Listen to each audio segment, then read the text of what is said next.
Assalamualaikum warahmatullahi wabarakatuh. Saya bersama Biker Subuhan Pekanbaru Riau. Bagi yang sudah bergabung istiqomah, bagi yang belum segera bergabung. Kiamat sudah dekat. Berkah selalu, sukses. Assalamualaikum warahmatullahi wabarakatuh.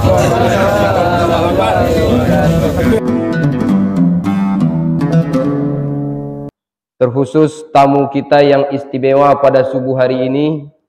Yang pertama ada dari tim Biker Subuh Pekanbaru.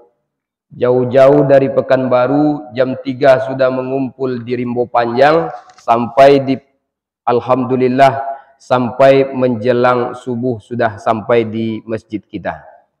Kita yang tinggal di kampung ini kadang-kadang terlambat pula tadi. Kawan-kawan kita ini dari Pekanbaru alhamdulillah tak terlambat. Kemudian hadir juga di tengah-tengah kita salah satu calon anggota Dewan 2024. Mudah-mudahan hari ini calon, besok sudah jadi anggota Dewan 2024. Tapi kami mudah-mudahan juga hari ini bisa hadir, besok setiap subuh Ahad bisa hadir di sini kalau udah jadi. Amin ya rabbal alamin. Bapak-bapak, ibu-ibu yang dimuliakan Allah, bersyukur kita kepada Allah pada hari ini. Pertama, kita diberikan Allah nikmat aman. Nikmat aman ini amat luar biasa besar kegunaannya bagi kita, Pak. Ada di belahan dunia ini hari ini, di saat mereka terbangun dari tidur tidak lagi merasa aman. Alhamdulillah kita di Kampar, terkhusus di desa Pulau Payung, bangun dari tidur masih aman. Paling yang mengganggu ibu, laki ibu. Dan yang mengganggu apa? Paling uang rumah. Itu pun diganggu yang dinanti-nanti. Tapi ada sebahagian besar saudara kita yang mengganggu mereka adalah desingan peluru. Yang mengganggu mereka adalah ancaman bom. Kita berdoa kepada Allah, hanya itulah yang dapat kita sampaikan. Kalau kita datang pula berjihad ke sana, bukan berarti kita menolong mereka, tapi justru menyusahkan mereka. Maka jihad kita, kalau kita punya harta, berimpak bantu mereka dengan harta kita. Tak punya kita harta, maka setidaknya setiap 5 waktu selesai kita bersimpuh dan bersujud, mintalah doa kepada Allah, berdoa kita kepada Allah agar saudara-saudara kita di Palestina diberikan oleh Allah kemenangan, kesuksesan, dan Israel laknatullah dibinasakan Allah. Amin ya rabbal alamin. Bersolawat kita kepada Nabi. Allahumma salli ala Sayyidina Muhammad wa ala ali Sayyidina Muhammad. Man shalla alayya salatan, siapa yang berselawat kepadaku sekali, sallallahu alaihi biha asara, Allah menggantinya dengan 10 macam rahmat. Mudah-mudahan lisan kita senantiasa banyak berselawat kepada Nabi. Sebab di antara salah satu tanda cinta kita kepada seseorang, sering disebut, sering diingat. Maka kita mengingat dan menyebut Nabi bukan dengan bernyanyi, bukan dengan menghayal, tapi kita bersolawat kepada beliau. Jangankan kita manusia, Allah dan para malaikat pun bersolawat kepada Rasulullah sallallahu alaihi wasallam. Innallaha wa malaikatahu yusalluna 'alan nabi. Sesungguhnya Allah dan para malaikat pun berselawat kepada Nabi. Maka mudah-mudahan kita diberikan Allah nikmat lisan yang istiqomah berselawat kepada Rasul kita Muhammad sallallahu alaihi wasallam. Bapak-bapak, ibu-ibu, jemaah salat fardu subuh, yang mudah-mudahan kita semua senantiasa istiqomah melaksanakan sholat subuh berjamaah. Dimanapun kita berada, di masjid apapun, Yang jelas ketika subuh datang, maka kita datang untuk melaksanakan sholat berjamaah. Pagi hari ini kita insya Allah seperti biasa akan mengadakan kajian menjelang waktu syuruk dan waktu isra. Hari ini berdasarkan jam yang ada di dinding masjid, jam 6:09. Sekarang jam 5:36. Berarti rentang waktu sampai jam 6:09 lah kita akan mengaji. Kajian kita subuh hari ini adalah tentang keutamaan solat sunnah. Kita sering kalau hukumnya sunnah yang terbayang oleh kita dikerjakan berpahala, ditinggalkan tak apa-apa. Kira-kira betulkah yang sunnah itu kalau kita tinggalkan tak apa-apa? Saya analogikan begini, Pak. Misalnya ibu dapat bantuan BLT dari desa. Kata Pak Dusun, Bu, ini karcis, ini tiket untuk mengambil bantuan BLT di kantor pos atau di bank BRI. Kalau ibu ambil, silahkan. Tidak ibu ambil, duit kembali ke negara. Lalu badan ibu sehat, waktu ada kesempatan besar, tidak ibu ambil. Kira-kira ibu rugi atau tidak apa-apa? Rugi, Pak. Begitulah kita dalam melaksanakan ibadah-ibadah memang tak berdosa kita. Memang tak diikop kita. Tapi ketika kesempatan ada, peluang ada, tidak kita ambil, tidak kita laksanakan, sebetulnya di saat itu kita rugi. Maka dalam sehari semalam itu kira-kira mana yang banyak? Yang wajibkah atau yang sunnah? Yang sunnah. Ibadah ini yang banyak, Pak. Lebih banyak sunnahnya ketimbang yang wajibnya. Yang wajib 5 waktu sehari semalam. Kalau yang sunnah, mulai azan berkumandang di subuh hari, di saat itu sudah ada satu solat sunnah. Nama solat sunnahnya solat sunnah fajar atau solat sunnah qobliyah subuh. Raq'atul fajri khairun minad dunya wa ma fiha. 2 rakaat solat fajar itu, solat sunnah qobliyah subuh, nilainya di sisi Allah lebih baik daripada dunia dan segala isinya. Kadang-kadang kita sudah bangun, tapi untuk menanggalkan selimut itu berat. Kenapa berat? Karena ada sebuah ibadah yang nilainya luar biasa. Maka di saat itu setan yang di kiri dan di kanan tak senang menengok ibu melakukannya. Makanya tarikan selimut lebih mudah dibandingkan untuk melangkahkan kaki menuju kamar mandi. Tapi ada orang-orang yang kuat melawan nafsunya, kuat melawan bisikan setan. Dia tanggalkan selimutnya, dia pergi ke kamar mandi, berwuduk, dia angkat takbirnya, solat sunnah yang disebut solat sunnah fajar. Tentu kalau solat sunnah fajar, jago paginya copek, mak. Kalau jago pagi jam 7, fajar mana yang kena solat lah. Bergabunglah solat duha dengan solat subuh. Alhamdulillah kita yang hari ini dapat berjamaah subuh, mudah-mudahan tadi dapat pula melaksanakan solat sunnah fajar.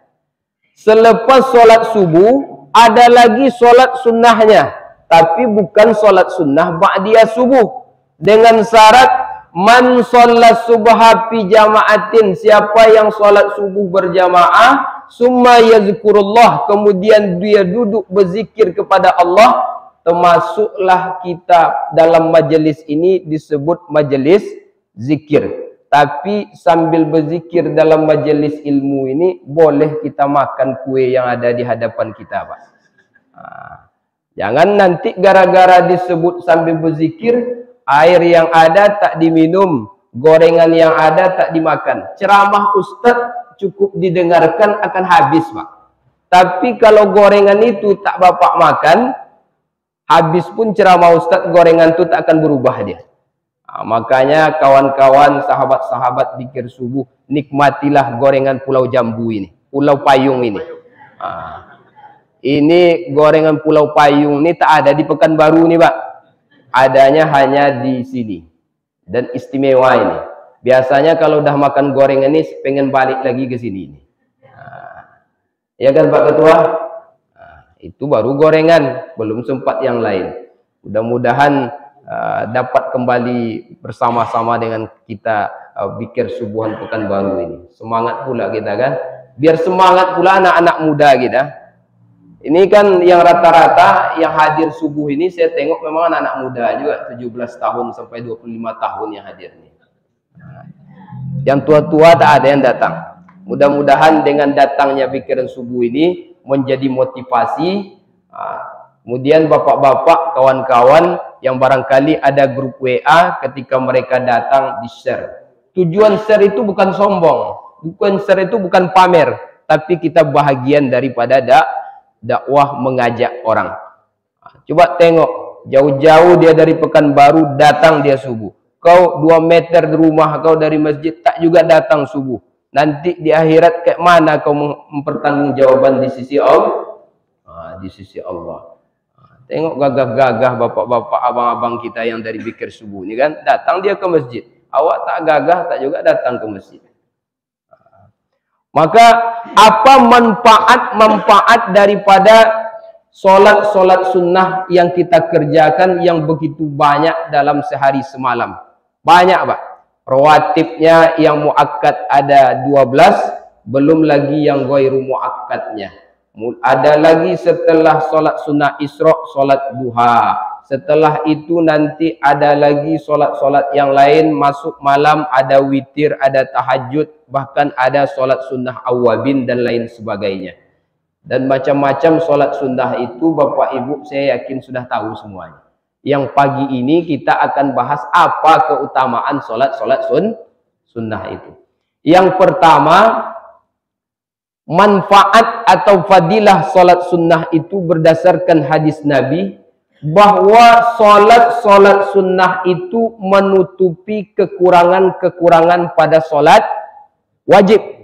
Kekurangan di sini bukan maksudnya kekurangan tak solat, tapi kekurangan khusyuk kita dalam solat. Barangkali ketika baru mengangkat takbir Allahu Akbar, takonan kunci tinggal di Honda. Allahu Akbar, hari Honda hujan pakaian ulun babangki. Allahu Akbar, kamano laki dan ulun jo pulang lah. Maka hilang khusyuk ketika solat. Berkuranglah daripadilah solat itu. Maka di antara yang akan melengkapi, menyempurnakan ibadah wajib itu adalah solat sunnah. Inna awwala ma yuhasabu bihil abdu yaumal qiyamah as-shalah. Yang pertama kali akan Allah minta pertanggungjawaban kepada seorang hamba di hari kiamat adalah solat. Lalu bagaimana kalau solatnya kurang? Kata Allah kepada malaikatnya, unzuru hal li abdi min tatawwu. Wahai malaikatku, lihatlah apakah ada hamba-hambaku ini melakukan solat sunnah. Kalau ada, ambil solat sunnahnya, sempurnakan solat wajibnya dengan solat maka tertutupilah kekurangan-kekurangan itu. Tapi kalau tak ada, maka cukup modal itu ajalah yang akan kita bawa menghadap Allah.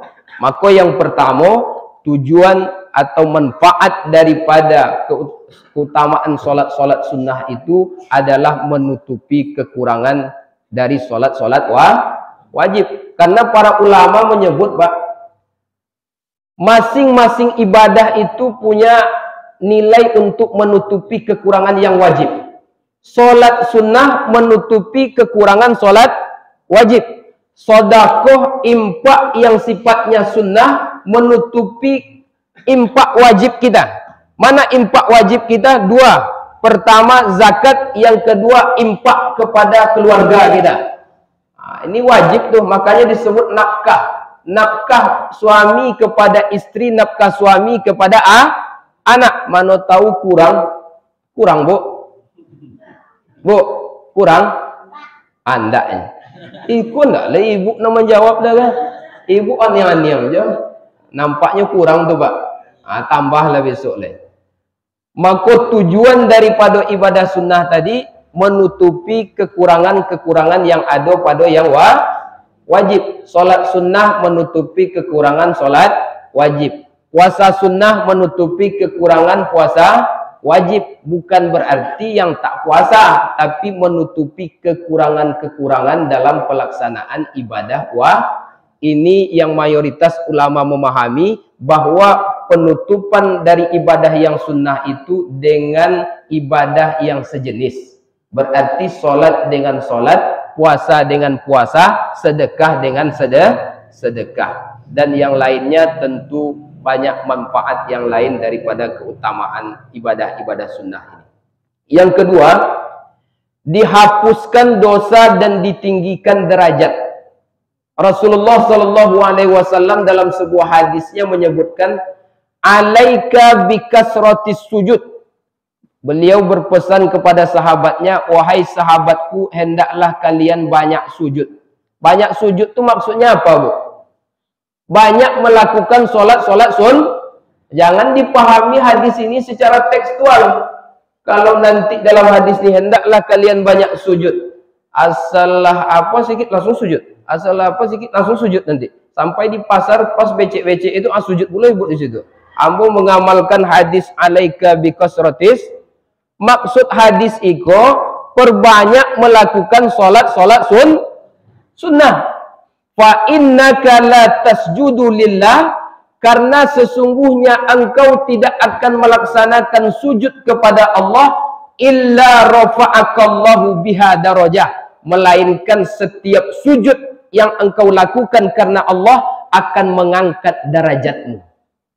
Akan Allah angkat semakin banyak engkau sujud kepada Allah, engkau laksanakan perintah Allah, maka Allah akan semakin mengangkat derajatmu. Jadi buah daripada ibadah-ibadah sunnah itu pertama Pak, mengangkat derajat. Jadi jangan kita kira amalan yang kita buat tak berbuah. Saya Ustadz sudah seringlah sujud, tapi tak juga terangkat-angkat derajat saya. Pertama diperbaiki, boleh jadi niat kita tak betul. Yang kedua boleh jadi cara kita tak betul. Berapa banyak orang rajin ibadah, tapi hanya sekedar ritual. Tidak ada perubahan dalam diri. Ibadah rajin, berbuat maksiat lancar. Baca Quran rajin, menyobui orang laju jo. Zikir rajin, hati busuk jo. Asal nampak tetangga menambah rumah, inyo domam. Asal nampak tetangga bawa mobil baru, inyo masuk ruang ICU. Kalau ada yang contoh mak, padahal Ustadz inyo rajin ke masjid, inyo rajin zikir, inyo rajin wirid, berarti hanya sekedar ritual. Berapa banyak kita mengatakan, Allah rajin percuma aja rajin ke masjid, tapi hati busuk. Tapi hidup sempilik. Itu yang jadi masalah. Ibadah hanya sekedar ritual, tidak koneksi ke hati. Padahal buah daripada ibadah itu adalah memperbaiki akhlak, memperbaiki budi pekerti. Coba kita tengok Bapak Ibu. 6.666 ayat dalam Al-Quran. Ada tidak satu ayat pun Allah menyanjung ibadah Nabi. Padahal Nabi itu ibadahnya menurut kesaksian Siti Aisyah istri beliau sampai bengkak tumitnya karena lama tegak berdiri malam. Awak bengkak jo, tapi matu awak bengkak dek lolok. sampai bengkak tumitnya. Kalau dermawannya Nabi lebih dermawan dibandingkan tiupan angin. Kalau angin kadang-kadang kuat, kadang-kadang tak kuat. Nabi Muhammad bersedekah selalu banyak. Bahkan khawatir beliau kalau di dalam rumahnya bermalam harta. Kalau awak tak ada piti di rumah awak, risau awak. Itu beda gitu dengan, tapi jangan gara-gara itu asal ada piti di rumah awak langsung dicampakkan besok kan. Khawatir dulu ambo kalau model itu Ustaz. Tapi yang disanjung Allah dari Nabi itu bukan ibadahnya. Yang disanjungnya adalah akhlak Nabi. Wa innaka la'ala hulukin azim. Sesungguhnya engkau Muhammad memiliki akhlak yang agung. Jadi Bapak Ibu, buah dari ibadah itu sebetulnya adalah akhlak yang mulia. Jadi kalau ada hari ini kita rajin ibadah, rajin sholat sunnah, rajin berzikir, rajin baca Quran, rajin pai wirid, tapi akhlak tingkah laku ulun coba ubah, perbaiki lagi ibadah kita. Boleh jadi niat kita tak betul, boleh jadi tata cara kita beribadah tak betul. Sebab di antara tanda ibadah itu diterima, maka ibadah itu berbuah kepada perangai. Akhlak itu bahasa Arabnya, bahasa awaknya perangai, bahasa kami di Kuansing taroti. Halo betaroti orang Sikoma. Yo ancak taroti anak si anu itu. Datanglah misalnya seorang laki-laki ke rumah bapak, pelamar anak gadis bapak. Begitu pulang laki-laki tadi, lalu bapak berkomentarlah dokek calon minantunya tadi. Ndak bata roti pajago gorengnya.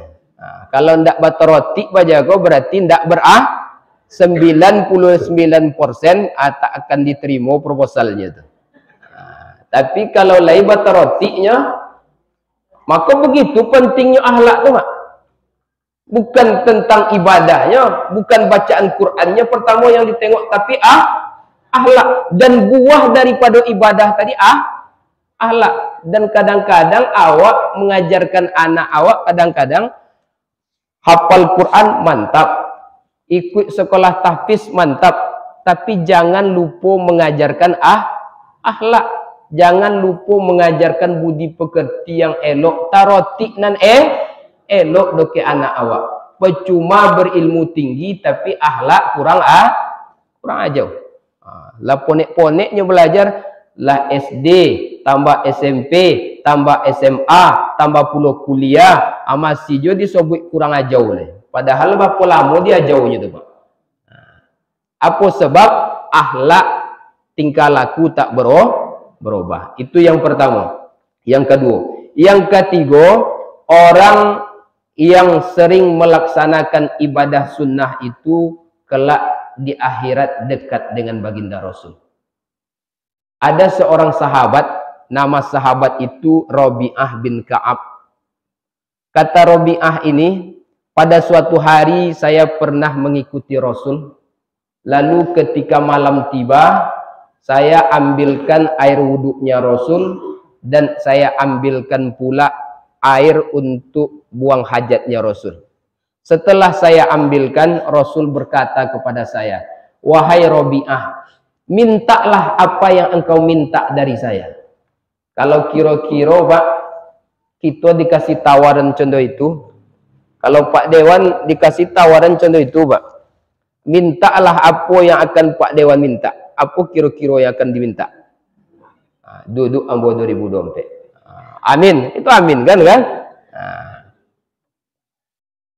Tapi Rabi'ah bin Ka'ab ini ketika ditawarkan oleh Rasul, padahal Rasul ketika itu seorang presiden. Jadi jangan bayangkan Rasul kok orang susah melarat payah itu enggak. Seorang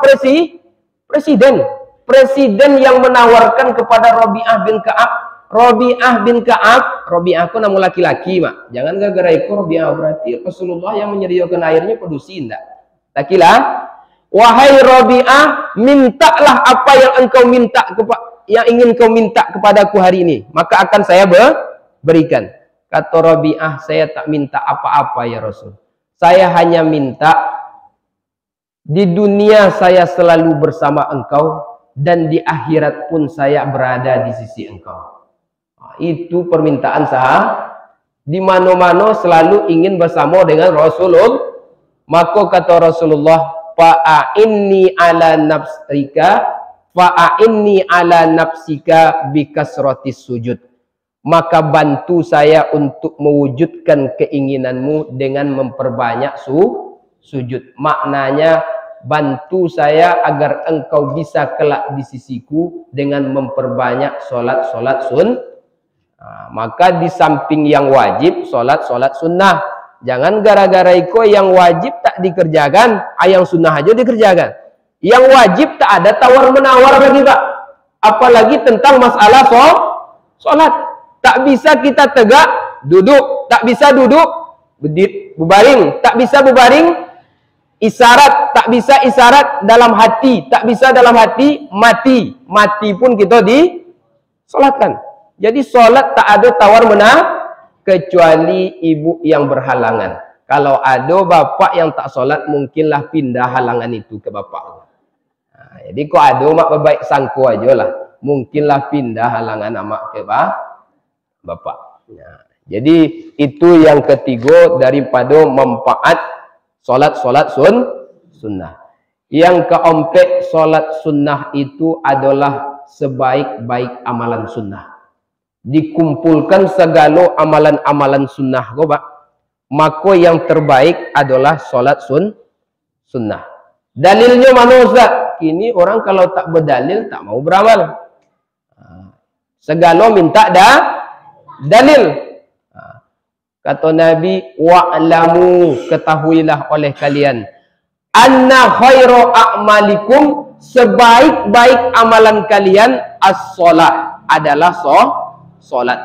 Maka solat sunnah itu adalah amalan sunnah yang paling baik. Sebab buah daripada solat tadi, tanha anil fahsa iwal munkar, mencegah dari perbuatan keji dan pasti itu Pak.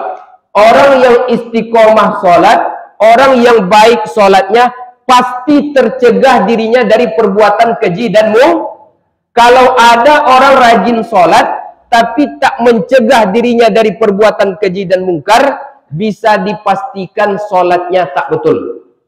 Boleh jadi niatnya tak betul, boleh jadi cara dia melaksanakan solat tak benar. Sebab dikatakan oleh Nabi, orang yang melaksanakan solat tadi pasti akan tercegah daripada perbuatan keji dan mungkar. Yang terakhir, karena sudah hampir jam 6, Allah akan bimbing pandangan, penglihatan, kaki, tangan, serta seluruh anggota tubuhnya di dalam menjalani aktivitas. Jadi orang yang gemar melaksanakan ibadah solat-solat sunnah ini Pak, di samping melaksanakan yang wajib, Allah yang membimbing anggota tubuhnya dalam berbagai macam aktivitas. Matanya melihat dibimbing Allah mengarah kepada penglihatan yang baik. Telinganya mendengar dibimbing Allah untuk mendengar yang baik-baik. Mulutnya berbicara dibimbing Allah untuk bicara yang baik. Kakinya melangkah dipakai Allah, dibimbing Allah untuk melangkah kepada yang baik-baik. Ini tengoklah kawan-kawan bikir subuh kita. Dari Pekanbaru datang ke Kampar bukan ke Sungai Hijau, tapi ke Masjid Istiqrar. Tak ada tempat yang paling mulia di muka bumi melainkan masjid. Bukti kemuliaan masjid ini, siapapun yang masuk masjid, pejabat tak pejabat, calon pejabat ataupun yang tak pernah jadi calon pejabat, masuk masjid, iza dakhala ahadukumul masjid fala yajlis, jangan langsung duduk, qabla ayyusalli rakaataini, sebelum solat 2 rakaat. Masuk mall kita, apakah mesti kita solat 2 rakaat Pak? Ibu masuk ke kebun sawit ibu yang udah bersih, 100 kapling banyaknya, Saking sayangnya ibu dengan kebun sawit tadi, apakah begitu masuk ke kaplingan tadi ibu langsung sholat sunnah tahiyatul kapling sawit? Tidak ada. Sholat sunnah tahiyat itu hanya di menunjukkan masjid ini adalah tempat yang mulia.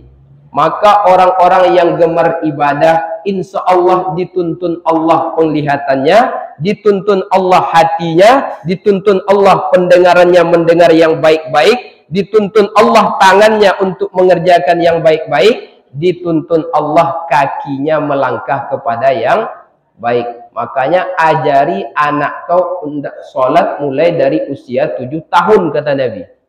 Tujuannya apa? Supaya penglihatannya dibimbing Allah, pendengarannya dibimbing Allah, tangannya dibimbing Allah, kakinya dibimbing. Orang yang senantiasa melaksanakan sholat, senantiasa pula mengiringi dengan yang sunnah. Yang pertama, selamat dari sifat kaslan. Kaslan itu penyogan bahasa awaknya, pemalih. Kalau ada orang agak-agak pemalih, suruhnya rajin beribadah. Sebab buah daripada ibadah itu salah satunya membuat orang rajin beraktivitas. Sebab bergerak. Mana dalilnya Ustaz? Betul nak kita itu kalau rajin solat sunnah dibimbing Allah? Wak bacakan dalilnya. Sebab kalau tak berdalil, disebut pula bid'ah bego. Sedangkan wak sampaikan aja dalilnya disebutnya Ustaz bid'ah. Dalam sebuah hadis Nabi SAW menyampaikan, wa ma yazalu abdi yataqarrubu ilayya bin nawafil, tidaklah seorang hamba yang mendekatkan diri kepada saya dengan amalan-amalan sunnah, hatta uhibbuhu, sampai saya mencintainya, fa iza ahbabtuhu, dan ketika aku sudah mencintainya kata Nabi, kuntu sami'ahul lazi yasma', maka Allah akan membimbing pendengaran yang dia pakai untuk mendengar. Wa basaruhul lazi yubsar, dan mata yang dipakai untuk melihat akan dibimbing Allah. Wa yadahul lazi yabsutu biha, dan tangan yang dipakai untuk bekerja pun akan dibimbing Allah. Wa rijlahul lati yamsi biha, dan kaki yang dipakai pun akan dibimbing Allah kepada arah yang baik. Maka salah satu dari manfaat untuk kita melaksanakan ibadah-ibadah sunnah, anggota tubuh kita dibimbing Allah, diarahkan Allah kepada yang baik-baik. Mudah-mudahan kita semua termasuk orang-orang yang diarahkan dalam setiap anggota tubuh kita kepada yang baik-baik. Amin ya rabbal alamin. Bertemu kita dengan orang yang baik-baik, berkumpul kita di tempat yang baik, dan kembali pula kita hendaknya nanti di akhirat di tempat terbaik. Amin ya rabbal alamin. Kawan-kawan sahabat Bikir Subuh, walaupun baru sekali barangkali kita berjumpa, mudah-mudahan kelak di akhirat kita dikumpulkan di surga Jannatun Naim. Kalau rasanya tak nampak besok kami di surga, jangan masuk ke surga sebelum kami tiba. Saksikan, karena yang paling banyak pahalanya pagi ko tentu kawan-kawan kita ko. Sebab perjalanannya jauh. Setiap langkah menuju masjid itu, langkah pertama dicatat kebaikan, langkah kedua diangkat darajat, langkah ketiga dihapus kesalahan. Berapa banyak langkahnya itu. Kami tak berlangkah Ustaz, kami pakai sepeda, kan bikir ko Ustaz. Setiap tarikan gas, kami lambek-lambeknya Ustaz, setiap putaran roda kendaraan bakal menjadi saksi amal soleh kita di hadapan Allah. Bahkan setiap pokok kayu, kemudian jalan-jalan tuh akan menjadi saksi bahwa kita adalah orang yang beribadah selama hidup di dunia. Semuanya menjadi saksi, termasuk aspal dari Pekanbaru menuju Pulau Payung kok Pak.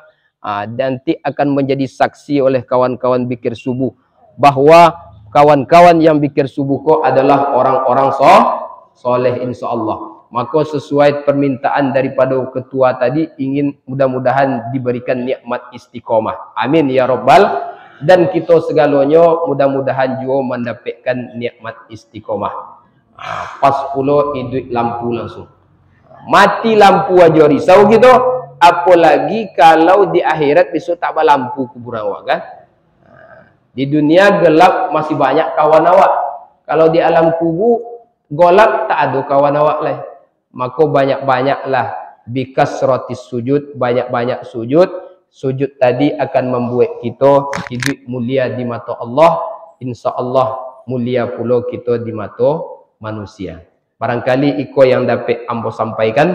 Mudah-mudahan pertemuan kita pada subuh iko menjadi pertemuan yang barokah. Kita diberikan Allah nikmat istiqomah dalam ketaatan kepada Allah.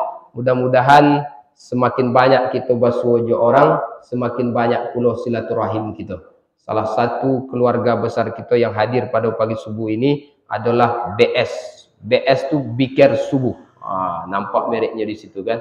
Bikir Subuh. Jadi di Facebook orang ni ada nih. Nama Facebooknya Bikir Subuhan Pekanbaru. Jadi kalau rindu dengan bapak-bapak, abang-abang Bikir Subuh ini nanti tengok saja di Facebook beliau. Tadi ketika Pak Jupri sudah menyampaikan sepatah kata, lah nampak langsung di Bikir Subuh itu. Demikian yang dapat ambo sampaikan. Terima kasih atas segala perhatian. Mudah-mudahan pertemuan kita menjadi pertemuan yang diberkahi Allah. Wabillahi taufik wal hidayah. Wassalamualaikum warahmatullahi wabarakatuh.